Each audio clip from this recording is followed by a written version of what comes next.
Par contre, ce que je peux vous dire, c'est que chacune des déclarations que vous avez rappelées... Et il y en a beaucoup d'autres. Hein. Et celles que vous avez rappelées suffisent, je crois, en tout cas pour avoir la nausée. Chacune de ces déclarations est abjecte. C'est le contraire de mon engagement politique. Moi, je vous l'avais rappelé tout à l'heure, je suis un homme de gauche, d'une gauche républicaine et laïque. Ma gauche, c'est celle de l'émancipation. C'est celle de l'universalisme. C'est celle qui permet à chacun de réussir, quelle que soit son identité, quelle que soit ça ou ses différences. Il y a une phrase, je ne souhaite même pas les citer, mais celle dans laquelle cette femme renvoie une des candidates de Miss France en disant on ne peut pas être israélien innocemment. Ces gens-là prétendent combattre le racisme et prétendent combattre l'extrême droite alors qu'en réalité ils reprennent et ils confortent leur thèse. Ils enferment les gens, ils les enferment dans une identité. Ils les stigmatisent, ils les discriminent et ils font leur des propos qui sont des propos racialistes.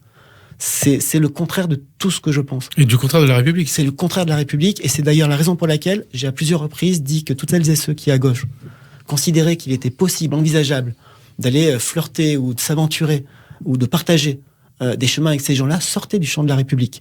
Et donc là, vous pensez par exemple à la France Insoumise, puis ici même, Daniel Obono avait dit « Ma camarade Boutelja n'est pas raciste ». C'était la démonstration qu'il y avait une forme de flirt ou de rapprochement que je ne peux pas cautionner. Vous savez, je garde toujours en tête l'expression d'un de mes professeurs d'histoire lorsque j'étais à l'Institut d'études politiques de Grenoble, qui disait qu'il fallait arrêter de représenter l'échiquier politique français sur une barre qui allait de la gauche à la droite.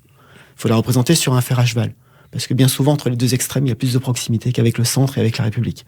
Et quand on entend ces déclarations-là, on s'aperçoit que cette théorie qu'il nous transmettait à la fin des années 90 était très vraie.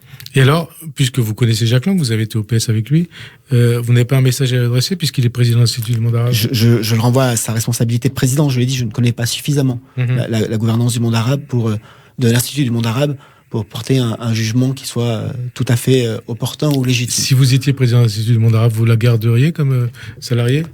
Il faut toujours faire attention aux questions de droit du travail, parce qu'il s'applique. Je ne serais pas heureux de l'avoir dans mes équipes.